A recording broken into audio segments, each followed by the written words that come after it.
আইপিএলের ইতিহাসে এমন সব ছক্কা আছে যেগুলো মাঠের সীমানা পেরিয়ে আকাশ ছুঁয়ে গেছে। চলুন দেখে নেই টপ 5 লম্বা ছক্কা।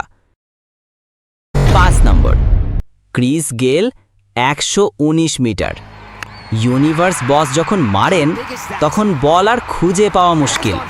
2013 সালে গেলের এই শট উড়িয়ে নিয়েছিল স্টেডিয়াম। 4 নম্বর, Yuvraj Singh 119 metre. Power hitter ব্যাটসম্যানের ব্যাট থেকে আসা ছক্কা। টাইমিং আর পাওয়ারে ভর করে বল চলে গিয়েছিল 120 মিটার দূরে। 3 নম্বর, অ্যাডাম গিলক্রিস্ট 122 মিটার। কিংবদন্তি উইকেট কিপার ব্যাটার এক শটে সবাইকে দাঁড় করিয়ে দিয়েছিল। 2011-র সেই 6 এখনো অবিশ্বাস্য লাগে।